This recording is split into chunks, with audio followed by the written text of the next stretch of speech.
আসসালামু আলাইকুম রহমতুল্লাহি ওয়া বারাকাতুহু। আজকে আমাদের সূরা কাহফের তাফসীরের পঞ্চম দর্স। তো ইতিপূর্বে আমরা কয়েকটি বিষয় আলোচনা করেছি। সংক্ষেপে বিষয়গুলো আলোচনা করে আমরা আজকের আলোচনার ধারাবাহিকভাবে শুরু করব। প্রথমে আমরা আলোচনা করেছিলাম যে এই সূরার সাথে দাজ্জালের সম্পর্ক কী। তারপর আলোচনা করেছিলাম আসহাবে কাহাফ অর্থাৎ গুহাবাসী যারা ছিল তাদের জীবন থেকে আমাদের কি শিক্ষা। আর তারপর আমাদের আলোচনা হয়েছিল যে বাগানের দুই মালিকের সম্পর্কে এবং তাদের কর্মকাণ্ড থেকে আমাদের বাস্তব জীবনে কি শিক্ষা। তো আল্লাহ তাআলা তারপর কিছু আলোচনা করলেন জাহান্নাম সম্পর্কে। তো জাহান্নাম সম্পর্কে আলোচনা করবে, জান্নাত সম্পর্কেও কিছু আলোচনা করেছেন, তো কিয়ামত সম্পর্কেও কিছু আলোচনা করেছেন। তো এরপর এই জাহান্নাম থেকে যাতে আমরা মুক্তি পাই, জাহান্নাম থেকে সতর্ক করার জন্য আমাদেরকে এখানে আদম আলাইহিস সালামের এই সিজদা দেওয়ার আদম আলাইহিস সালামকে যে ফেরেশতা সিজদা দিয়েছিল সেই ঘটনাটি এখানে এনেছেন। তো এই হলো আলোচনার ধারাবাহিকতা। তো আমরা আজকে 50 নম্বর আয়াত থেকে তেলাওয়াত করব। বিসমিল্লাহির রহমানির রহিম। وَإِذْ قُلْنَا لِلْمَلَائِكَةِ اسْجُدُوا لِآدَمَ فَسَجَدُوا إِلَّا إِبْلِيسَ كَانَ مِنَ الْجِنِّ فَفَسَقَ عَنْ أَمْرِ رَبِّهِ أَفَتَتَّخِذُونَهُ وَذُرِّيَّتَهُ أَوْلِيَاءَ مِنْ دُونِي وَهُمْ لَكُمْ عَدُوٌّ بِئْسَ لِلظَّالِمِينَ بَدَلًا। তো আল্লাহ তাআলা স্মরণ করিয়ে দিচ্ছেন যে তোমরা স্মরণ করো ওই সময়কে যখন আমি ফেরেশতাদেরকে বললাম তোমরা আদমকে সিজদা করো, তখন তারা সবাই সিজদা করলো ইবলিস ব্যতীত। এখানে দেখেন ইবলিস সিজদা করে নাই, কারণ সে অহংকার করেছিল। এখান থেকে আমাদের শিক্ষা হলো যে অহংকার করা যাবে না। এরকম না যে সে আল্লাহ তাআলার বরত্ব জানতো না, বরং সে সবকিছুই জানতো, কিন্তু তারপরেও সে সিজদা করে নাই অহংকার বশত। তারপর আল্লাহ তাআলা বললেন কানা মিনাল জিন্নি ফাফাসাকা আন আমরি রাব্বি। আর ইবলিস হলো জিন। আমরা অনেকেই ধারণা করি যে আসলে ইবলিস কিসের তৈরি। তো এখানে আল্লাহ তাআলা স্পষ্ট বলে দিচ্ছেন যে সে হলো একটা জিন। অনেকেই আবার ভুলে মনে করে যে সে হয়তো ফেরেশতাদের সর্দার বা সে ফেরেশতা, এরকম কিছু না। সে জিন, সে জিন ছিল, এখনো জিনই আছে।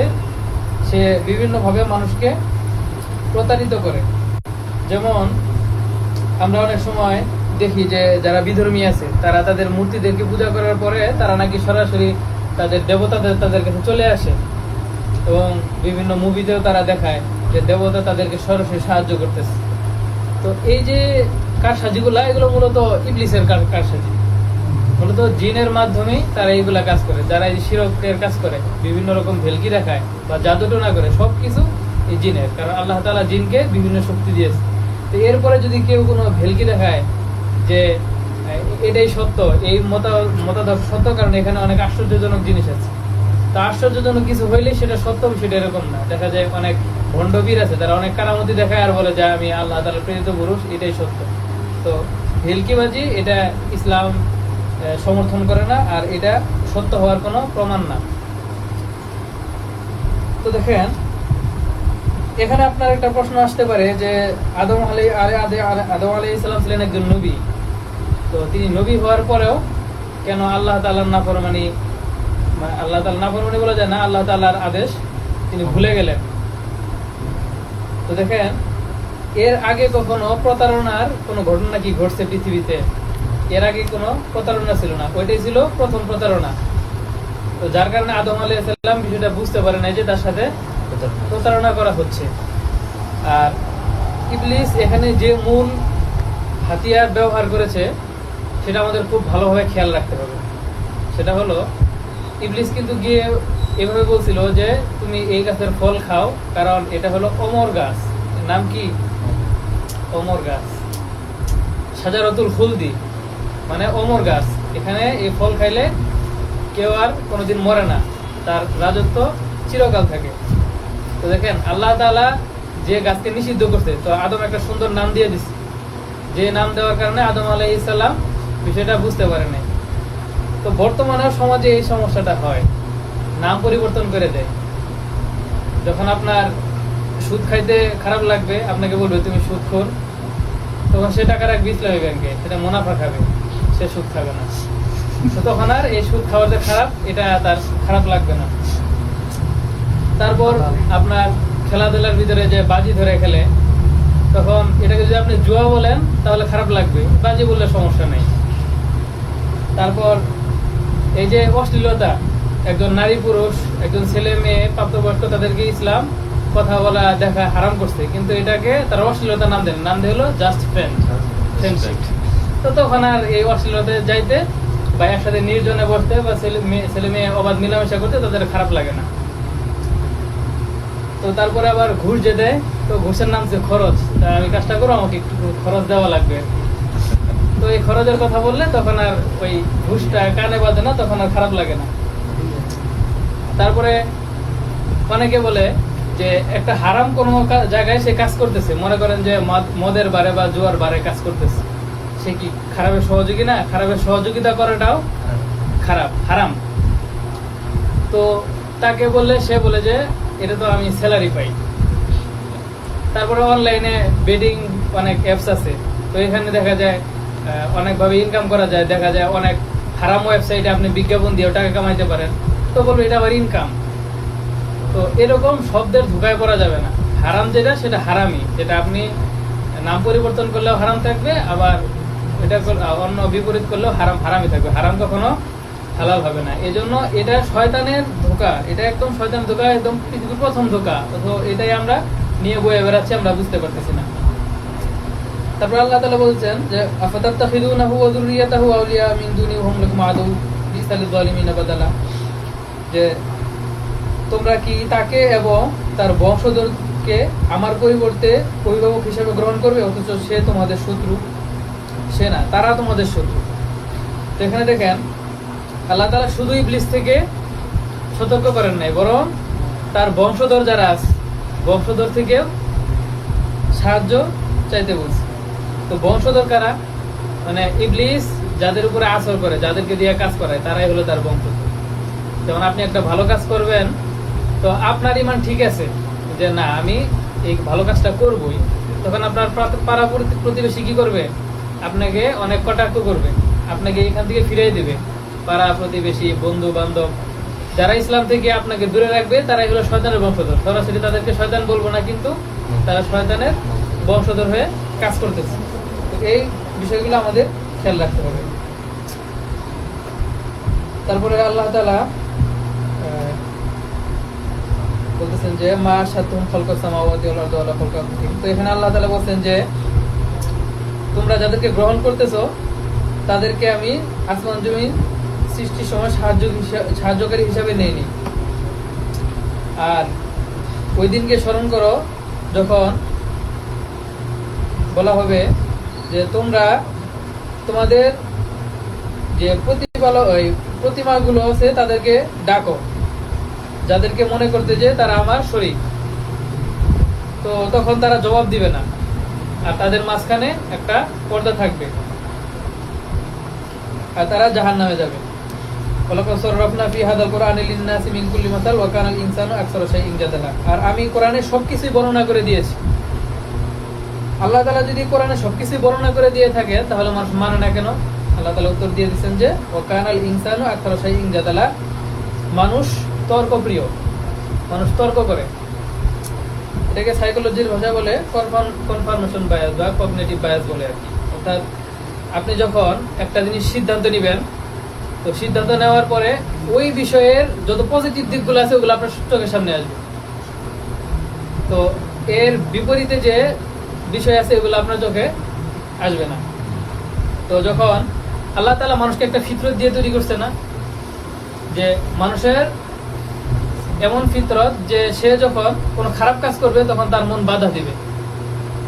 কিন্তু আমরা জানি যে খারাপ করার সময় মন বাধা দেয়, অর্থাৎ মানুষের একটা মানবিকতা আছে। তো এটা যখন বাস্তবের সাথে কনফ্লিক্ট হয় তখন সে অস্বস্তিতে পড়ে, তখন তার ভিতরে শান্তি আসে না, তখন যে কোনো এক সাইড তাকে বেছে নিতে হয়। তো যখন সে আল্লাহ তাআলার পথ থেকে দূরে সরে গেল, অর্থাৎ আমরা জানি যে অ্যাটাচমেন্ট একটা থিওরি আছে, যে মানুষ যখন তার অভিভাবক থেকে দূরে চলে যায় বা বন্ধু বান্ধব থেকে দূরে চলে যায় তখন তার ভিতরে একটা একাকিত্ব আসে। ওই একাকিত্বর কারণে সে অস্থিরতায় পড়ে যায়।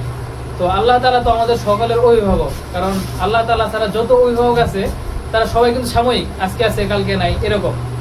তো মানুষের বিভিন্ন মানুষের সাথে যোগাযোগ হয়, আবার বিচ্ছিন্ন হয়, এই যে বিভিন্ন সময় বিভিন্ন কষ্ট আসে। তো সবসময় যদি আমরা স্মরণ রাখি আল্লাহ তাআলা আমার সাথে আছে, তাহলে এই কষ্টটা কমে। তো মানুষ যখন অপরাধ করে বা আল্লাহ তাআলার পথ থেকে দূরে সরে যায়, তখন তার এই যে মনের যে একটা মানবিকতা আছে তার সাথে একটা কনফ্লিক্ট তৈরি হয়, যে সে মন বলতেছে যে তুমি আল্লাহ তাআলাকে মানো, সত্য পথে আসো, কিন্তু সে বাস্তবের ধোঁকায় পড়ে সে আসতে পারতেছে না। তখন কি করে? তখন তার নিজের মতো করে কিছু যুক্তি বানায়, নিজের পক্ষে যখন যুক্তি ভারী হয়ে যায়, তখন তার এই যে মনের যে খারাপ লাগা ছিল ওইটার কাজ করে না। সেটা বুঝতে পারছেন? তো মানুষ এই জন্যই তর্ক করে।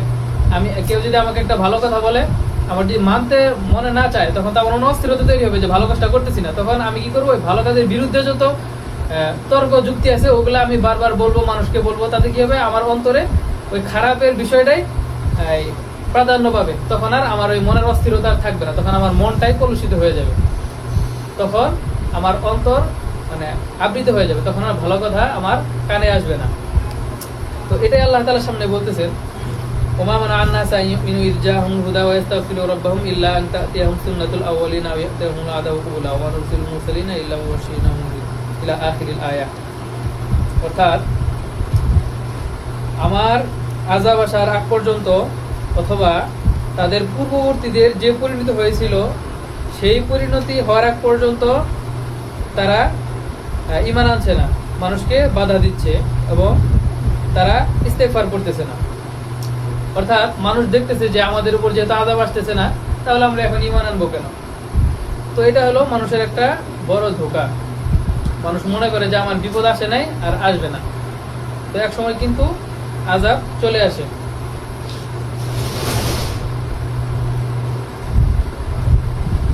তো দেখেন, এখানে আরেকটা বিষয় হলো যে মানুষ যে বিলম্ব করতে করতে ওই বিলম্ব করায় তার অভ্যাস হয়ে যায় আর কি।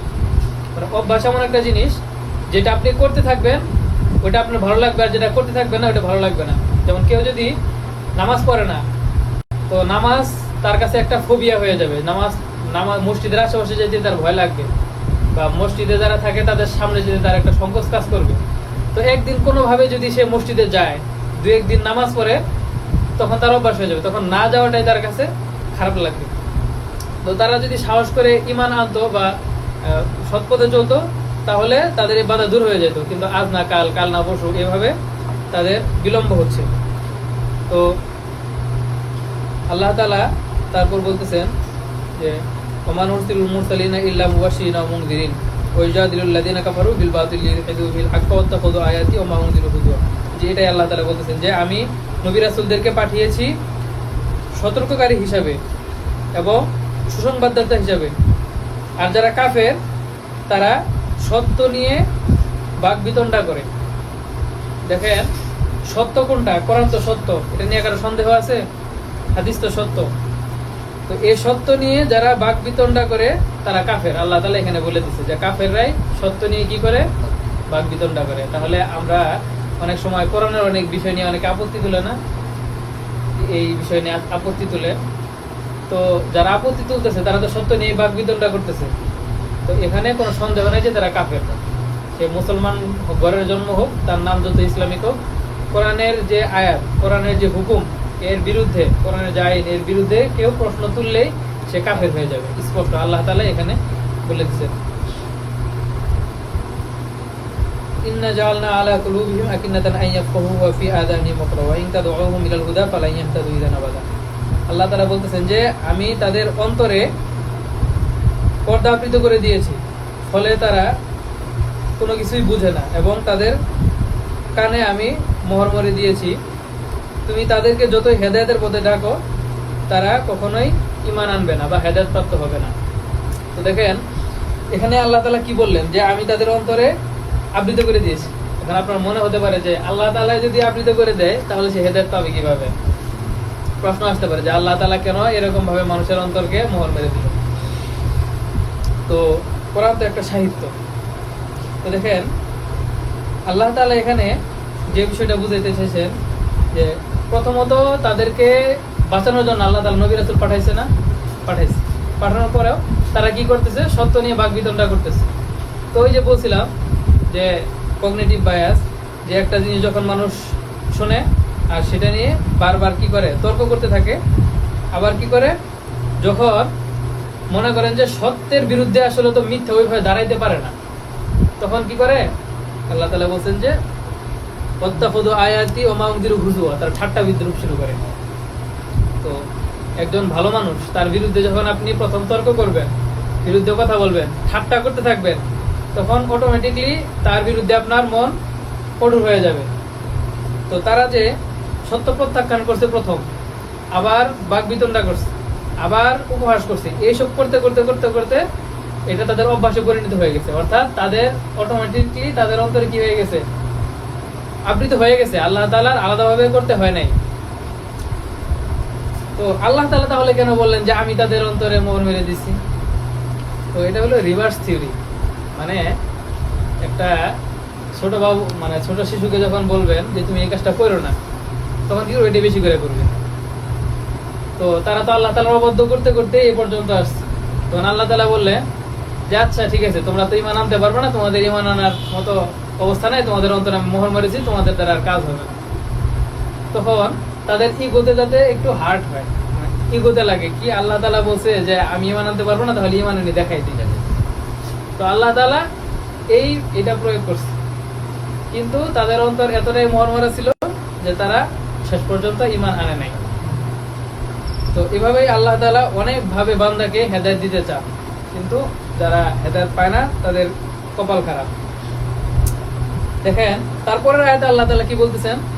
বিসমিল্লাহির রহমানির রহিম, ওয়া রাব্বুকাল গফুরু যুর রাহমা, আল্লাহ তাআলা ক্ষমাশীল এবং রহমতের অধিকারী।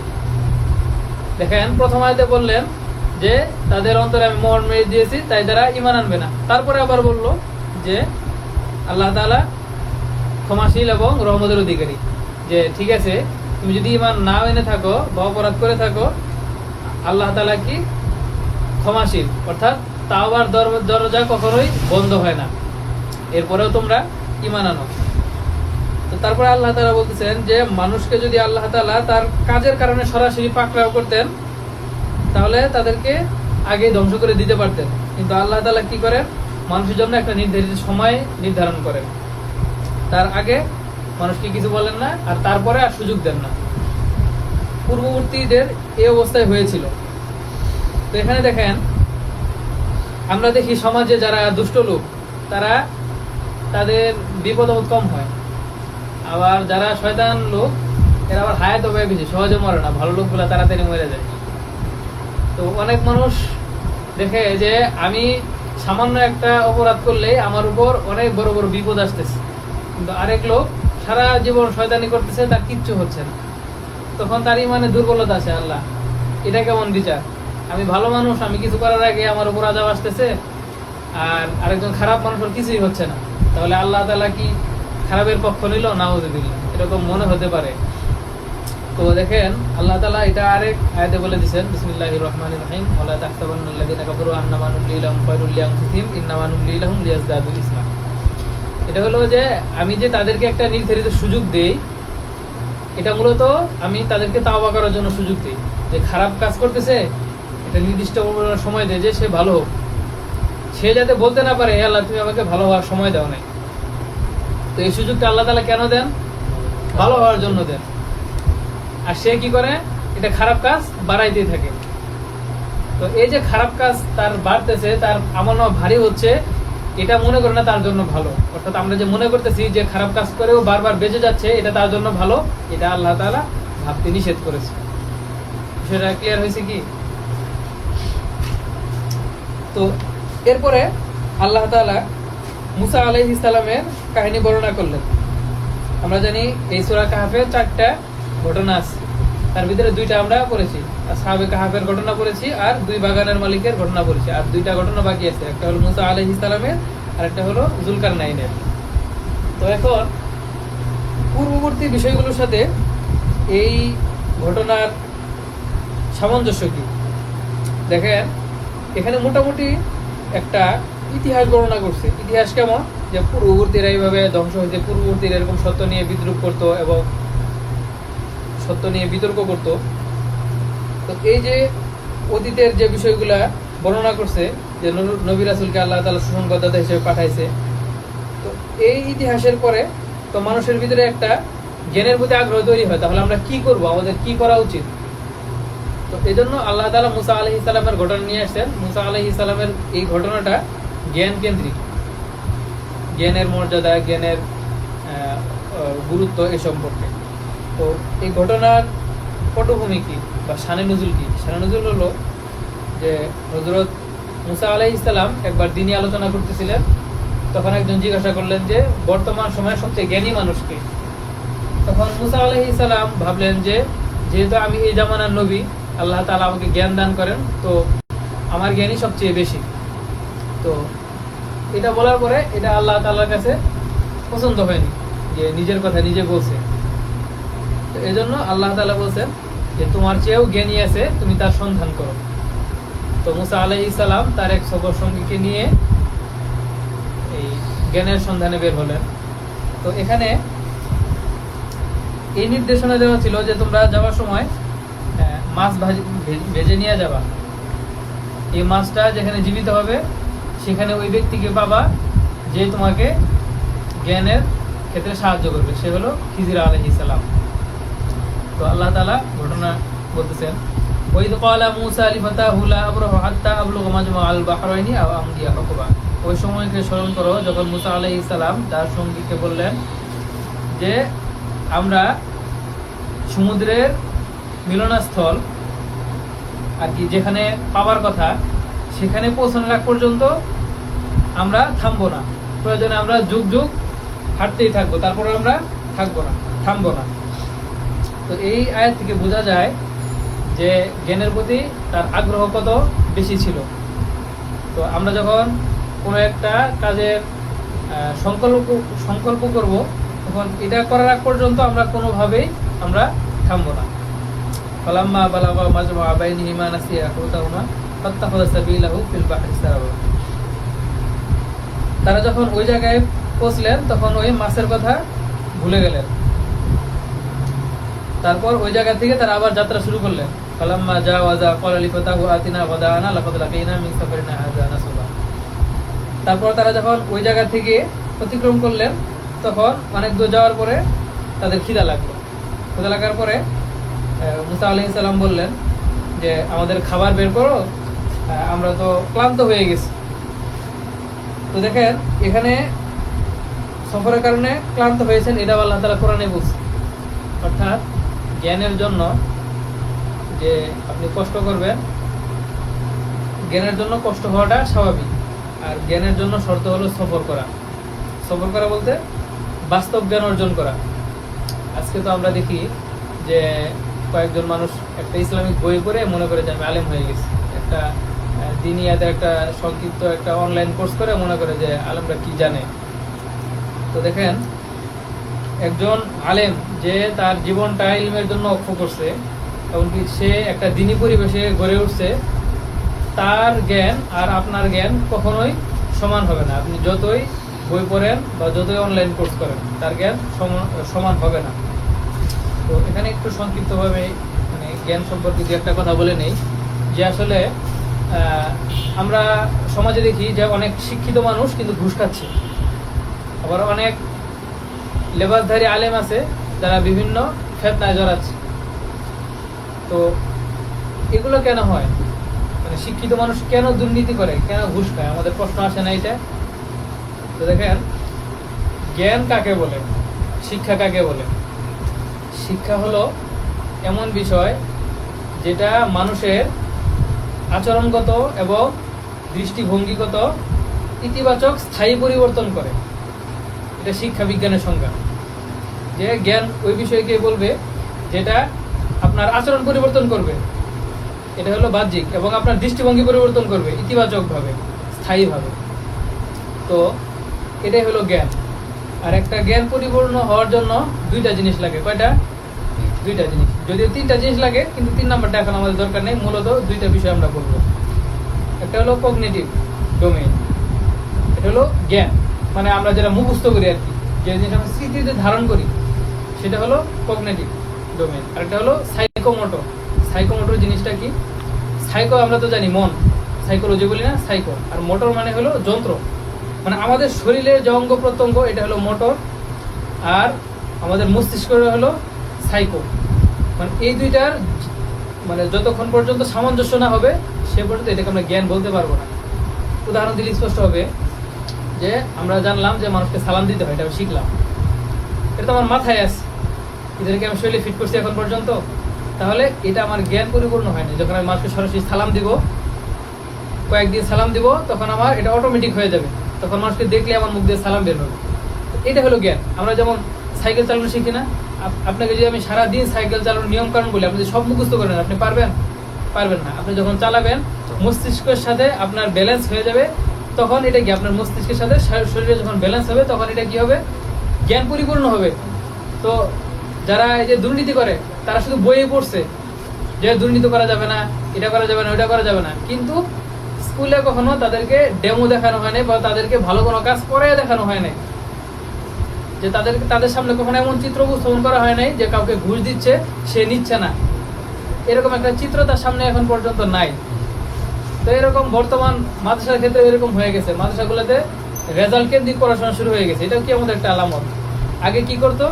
আগে একটা কোরআন হাদিস শিখানো হইতো, শিখানোর পরে হুজুর তাকে ওই আমলটা করাইতো।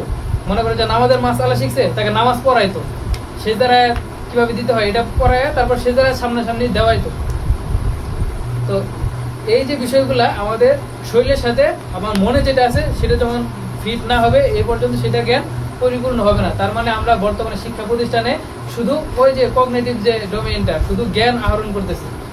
তো এটা নিয়ে অনেক কাজও হচ্ছে, যেমন আমরা যখন সৃজনশীল করি না, যে প্রয়োগ দেখায়, বিভিন্ন কেস স্টাডি দিয়ে বিভিন্ন ঘটনায় প্রয়োগ করে দেখায়। তো এটা একটা গবেষণার অংশ, যে শুধু মুখস্থ করলে হবে না, ঘটনার মাধ্যমে দেখাইতে হবে। তো এই জন্য আমাদের শিক্ষা ব্যবস্থা খারাপ এই জন্যই যে আমাদের শিক্ষা ব্যবস্থায় শুধু মুখস্থ করানো হয়, প্রয়োগ দেখানো হয় না। কিন্তু বিদেশে এখন দেখবেন যে কিন্ডারগার্টেন যেগুলো আছে বা স্কুল, ওদেরকে সরাসরি খেলাধুলার মাধ্যমে বা যেটা শিখতেছে, যেমন আমি একটা ভিডিওতে দেখলাম যে শেখানো হচ্ছে যে একটা ছেলে মোবাইল চালাচ্ছে, ফেসবুক ইউটিউব, তাকে আঘাত করতেছে, আরেকজন কোরআন নিয়ে বসে আছে, তার উপর শান্তি বসে মানে ফুল পড়তেছে। তো এই যে একটা চিত্র বাচ্চাদেরকে দেখানো হলো, তো এটা তার মনে গেঁথে যাবে। তো আমি বাচ্চাদের সামনে যতই বলি এই মোবাইল চালায় না, চালানোর বিষয়টা সে দেখছে, জানে, কিন্তু না চালানো কি সেটা কি সে জানে? বাচ্চা জানে না। তো এজন্য আমাদের বাচ্চাদেরকে শুধু মুখস্থ করাইলে হবে না, আমাদের এগুলা চর্চা করাইতে হবে। যেমন আমি দোয়া শিখলাম, বাথরুমে যাওয়ার দোয়া শিখলাম, তারপরে খাওয়ার দোয়া শুধু শিখলাম, কিন্তু কখনো প্রয়োগ করলাম না, তাহলে এটা আমার মুখে আসবে না। তো এই যে যারা মাদ্রাসায় পড়াশোনা করে তারা কি করে, এই যে হাদিসটা পড়ে, একজন উস্তাদের কাছে পড়ে, একটা পরিবেশে পড়ে, তারপর এটা আরেকজনের সাথে আলোচনা করে, এটার ব্যাখ্যা করে। তো এই যে পুরা একটা বিষয়টা তার মাথায় এমনভাবে গেঁথে যায় যে সারা জীবনে এই হাদিসটা বললে তার শিক্ষকের সবকিছু মনে এসে পড়ে।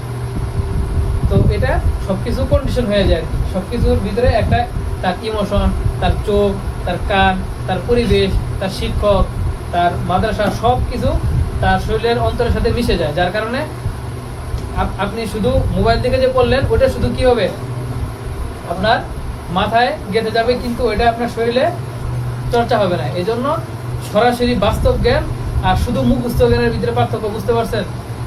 এজন্য আল্লাহ তাআলা মুসা আলাইহিস সালামকে কিন্তু এই যে ঘটনাগুলো সামনে বর্ণিত হবে, এগুলো কিন্তু মুসা আলাইহিস সালামকে আল্লাহ ওহীর মাধ্যমে বলে দিলেই পারতেন, কিন্তু নাই। কি জন্য? যে বাস্তবের মাধ্যমে শিখলে এটা প্রয়োগ হয় এবং কি এটা কাজে দেয়। তো আমরা দিন শেখার জন্য শুধু মোবাইলের উপর আর বইয়ের উপর নির্ভর করলে হবে না। এই জন্য দিনের রাস্তায় কি করতে হবে? বের হতে হবে। যদি পারি আমরা তাবলিগে জামাতে বের হবো, ওইখানে দিনের চর্চা হয়। আপনি যা শিখছেন যখন এটা চর্চা হবে তখন এটা আপনার জ্ঞান কি হবে? পরিপূর্ণ হবে। প্রয়োজনে অনেক মাদ্রাসা আছে, 900 মাদ্রাসা, যারা জেনারেল শিক্ষিত বা ইউনিভার্সিটিতে পড়ে তাদের জন্য শিক্ষার ব্যবস্থা আছে, ওইখানে যাবেন, আলেমদের সহচর্যে যাবেন, তাহলে আপনার ওইটা জ্ঞান হবে। এখন বুঝতে পারছেন কেন আমাদের জ্ঞান থাকার পরে আমাদের নৈতিকতা পরিবর্তন হয় না? এই জন্যই আল্লাহ তাআলা মুসা আলাইহিস সালামকে এভাবে জ্ঞানের জন্য পাঠিয়েছেন। তো আল্লাহ তাআলা তারপরে বলতেছেন যে ওই জায়গাটা যখন অতিক্রম করে চলে গেল, তখন খাওয়ার জন্য খাবার চাইলো। তখন তার যে সহচর ছিল সে বলতেছে যে আমি যে ভাজা মাছ নিয়ে আসছিলাম সেটা তো জীবন্ত হয়ে ওইখানে চলে গেছে।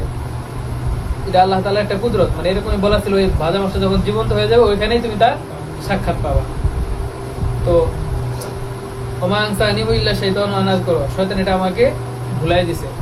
তো মুসা আলাইহিস সালাম তাকে কিছু বলেন নাই। অর্থাৎ একটা মানুষ যে একটা জিনিস ভুলে যাইতে পারে এটা একটা স্বাভাবিক বিষয়, এই জন্য কেউ ভুলে গেলে তার সাথে খারাপ আচরণ করা উচিত না। কোনো ভুল হয়ে গেলে তখন ভুল কি হয়ে গেছে ওইটা নিয়ে না শাসিয়ে বা ওইটা নিয়ে আমাদের আলোচনা না করে আমাদের করা উচিত এখন কি করা যাবে, ভুল তো হয়ে গেছে, এখন এটা সমাধান কি, ওইটা নিয়ে আমাদের চিন্তা করতে হবে। তারপর এবং মাছটা ওখানে চলে গেছে। তখন মুসা আলাইহিস সালাম বলছে আরে ওইটাই তো আমাদের জায়গা। তখন আবার ওই জায়গায় তারা ফিরে গেল। ওইখানে গিয়ে তো খিজির আলাইহিস সালামের সাথে সাক্ষাৎ পেলেন। আর তখন মুসা আলাইহিস সালাম খিজির আলাইহিস সালামকে বললেন যে আমি আপনার কাছে জ্ঞান শিখতে চাই, আপনি কি আমাকে অনুমতি দিবেন? তো মুসা আলাইহিস সালাম তার কাছে অনুমতি চাইলেন। তো দেখেন একজন নবী হওয়ার পরেও একজন মানুষের কাছে কি চাইতেছেন? অনুমতি চাচ্ছেন। তো এখন মুসা আলাইহিস সালাম তো নবী, নবী মানে কি একজন সমাজের নেতা, তিনি জ্ঞানের জন্য কি করতেছেন? যার কাছে জ্ঞান তার কাছে নত হচ্ছে। তো এর দ্বারা বোঝা যায় যে জ্ঞানের জন্য নত হওয়াটা অস্বাভাবিক কিছু না, বরং জ্ঞানের জন্য বিনয় একটা খুব জরুরি গুণ। তারপর খিজির আলাইহিস সালাম বলছেন ইন্নাকা লান তাসতাতিয়া মাইয়া সাবরা, তুমি তো আমার সাথে ধৈর্য ধরতে পারবে না। তো মুসা আলাইহিস সালাম বলতেছেন যে না, ইনশাআল্লাহ ইনশাআল্লাহ বলছেন যে আমি ধৈর্য ধারণ করব।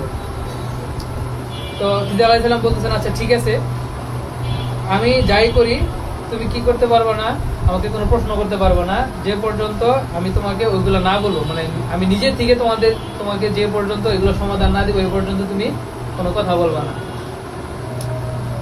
তো দেখেন এখানে আরেকটা বিষয় শিখার আছে যে এই কথা কেন বললেন যে আমি ভালো করে বললাম পর্যন্ত তুমি কথা বলবে না, মানে তিনি যখন ব্যাখ্যা করবেন শেষে তার আগ পর্যন্ত এই জ্ঞানটা অপূর্ণ থাকবে, অপূর্ণ জ্ঞান নিয়ে কথা বলা যাবে না। তো বর্তমানে আমরা কি দেখি, একটা বিষয় খালি শুনছি আর একটা ভিডিও দেখছি সাথে সাথে লাইক করবেন শেয়ার, এটা সত্য কতটুকু, এটা পরিপূর্ণ ঘটনা কতটুকু এটা আমরা জানি না।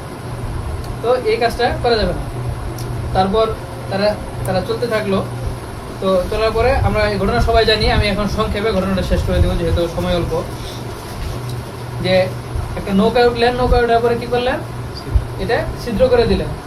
তো মুসা আলাইহিস সালাম বললেন যে একটা ছেলে আপনাকে নৌকা দিয়ে নদী পার করে দিল, আপনি এটা ফুটা করে দিলেন, এই কাজটা তো ভালো করলেন না। তখন বললো যে আমি তোমাকে বলছিলাম যে তুমি আমাকে কোনো প্রশ্ন করবে না। তো মুসা আলাইহিস সালাম কি বললেন যে আমি যেটা ভুলে গেছি এটা নিয়ে আমাকে পাকড়াও করেন না, এবং আমার উপর কঠিন সিদ্ধান্ত নিয়েন না। অর্থাৎ দেখেন মুসা আলাইহিস সালাম সে নিজে বলতেছে যে এটা দায় স্বীকার করে নিছে যে আমার কথা বলা উচিত ছিল না, আমি কথা বলছি, নত হয়েছে। এটাও এলেম হলো বিনয়ের উপর ভিত্তি করে গঠিত। তো তারপর আবার কিছু ছেলেকে খেলাধুলা করতে দেখলো। তো খিজির আলাইহিস সালাম কি করলেন, ওই শিশুকে হত্যা করে দিলেন। তখন মুসা আলাইহিস সালাম আবার প্রশ্ন তুললেন, তখন আবার বললেন যে আমি না বলছি তোমাকে প্রশ্ন করবে না। তো এই দুই ঘটনার পরে মুসা আলাইহিস সালাম বললেন ঠিক আছে, এরপরে যদি আমি আবার কথা বলি তাহলে আমাকে না করে দিয়ে আমি চলে যাব। তো তারপরে একটা এলাকায় গিয়ে ওখানে খাবার চাইলেন, মানুষের কাছে খাবার দিলেন না। তো ওখান থেকে যখন ফিরে আসতে নিছেন তখন দেখেন যে এলাকার যে এরিয়া থেকে দেওয়াল থেকে ওটা ভেঙে পড়ে যাচ্ছে। তো তিনি খিজির আলাইহিস সালাম ওটা ঠিক করে দিলেন। তখন মুসা আলাইহিস সালাম বললেন যে একটা জনপদ আমাদেরকে খাবার দিল না, আমাদের অতিথি মনে করলো না, আপনি তাদের দেয়াল ঠিক করে দিলেন কেন? তখন খিজির আলাইহিস সালাম বললেন যে আচ্ছা এই হলো আমার তোমার সাথে বিচ্ছেদ, এরপরে আমরা একসাথে চলবো না। তো এখন আপনাদের একটা প্রশ্ন হতে পারে যে তাহলে মুসা আলাইহিস সালাম বারবার এই কাজ কেন করলেন? তো এটার কথা হলো যে তিনি তো নবী, তিনি অন্যায় কখনোই দেখতে পারে না। তো তার দৃষ্টিতে অন্যায় ছিল, সেজন্য অন্যায়ের প্রতিবাদ করছে, এটাই তার জন্য সঠিক ছিল। তো তারপরে খিজির আলাইহিস সালাম তাকে একে একে এটার ব্যাখ্যা দিচ্ছেন। তো বলতেছেন যে ওই যে নৌকা ফুটা করে দিলাম, ফুটা দেওয়া এই জন্য ফুটা করে দিলাম যে ওইখানে এক বাচ্চা আছে, যে বাচ্চা ভালো নৌকা পাইলে সেটা নিজের নিয়ে নেয়। তো ফুটা করার কারণে সে এটা জোড়া দিয়ে চলতে পারবে। তো যদি ফুটা না করতাম নিয়ে যাইতো, তো তাহলে এখান থেকে বোঝা যাচ্ছে কি যে কখনো অল্প ক্ষতি এটা বড় ক্ষতি থেকে বাঁচায়। তো এই জন্য অল্প ক্ষতি হলে আমাদের যদি কোনো ছোটখাটো দুর্ঘটনা ঘটে বা কোনো ক্ষতি হয়, এই জন্য আমরা ঘাবড়িয়ে না গিয়ে আমরা শুকরিয়া আদায় করবো যে আল্লাহ তাআলা আমাকে বড় ক্ষতি থেকে বাঁচাইছেন। ধরুন আমার একটা ছোট অ্যাক্সিডেন্ট হইলো, তখন আমি রাগান্বিত না হয়ে বলবো যে আল্লাহ তাআলা আমাকে বড় আরো কিছু করতে পারতেন। তো এখানে আরেকটা ঘটনা ছিল, ওইটা আমরা এখন সময়ের স্বল্পতার কারণে আমরা ওই দিকে যাচ্ছি না। তারপর ওই যে বাচ্চারা খেলতেছিল, ওইখানে এক বাচ্চাকে মেরে ফেললো। তো খিজির আলাইহিস সালাম বলতেছেন যে ওই বাচ্চাটা বড় হয়ে আল্লাহ তাআলার নাফরমানি হইতো এবং তার মা বাবাকে উপরের দিকে নিয়ে যেত।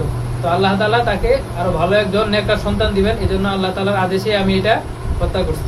তো এটা আল্লাহ তাআলার আদেশে, এটা দেখেন আরদে না, এখানে বহু বচন ব্যবহার করছে যে আল্লাহ তাআলার আদেশেই মূলত খিজির আলাইহিস সালাম এই কাজটা করছে। এটা স্বাভাবিক ঘটনা না, এটা আমাদের করা যাবে না যে একটা কিছু খারাপ দেখলাম আর করে ফেললাম, সেটা এরকম না, এটা স্পেশাল ছিল। তারপর তৃতীয় যে দেওয়াল ঠিক করে দিল, এটার কারণ হলো যে ওই দেয়ালের নিচে একটা এতিম বালকের সম্পদ ছিল, যার পিতামাতা অনেক ভালো ছিল। তো ওই দেওয়ালটা যদি পড়ে যাইতো, ওই সম্পদগুলো মানুষের চোখের সামনে চলে আসতো, তখন ওই মানুষ ওই সম্পদগুলো নিয়ে যেত, ওই বাচ্চা বড় হয়ে আর ওই সম্পদটা পাইতো না। তো এই জন্য ঠিক করে দিছে। তো দেখেন এখানে একটা বড় শিক্ষা হলো যে আল্লাহ তাআলা বলতেছেন যে পিতামাতা যদি নেক হয় তাহলে তার সন্তানের দায়িত্ব আল্লাহ তাআলার কাছে। তার পিতামাতা ভালো ছিল, এই জন্য তার সম্পদটা আল্লাহ তাআলা হেফাজত করছে। এখানে আরেকটা শেখার বিষয় হলো যে সবকিছুর একটা নির্দিষ্ট সময় আছে। ওই সম্পদ যদি ওই বাচ্চার হাতে আল্লাহ তাআলা দিয়ে দেন, তাহলে দেখা যাবে যে ওইটা নষ্ট হয়ে যেতে পারে। এই জন্য আমরা কোনো কিছু চাইলাম, সাথে সাথে পাইলাম না, এই জন্য মনে করলাম যে আল্লাহ তাআলা আমাকে দিচ্ছেন, আমি সেরকম না। আল্লাহ তাআলা আপনাকে এমন সময় এমন কিছু দিবেন যেটা আপনার প্রয়োজন ছিল। তো এই জন্য আল্লাহ তাআলার কাছে কিছু চাওয়ার পরে আমাদের অস্থির হলে চলবে না।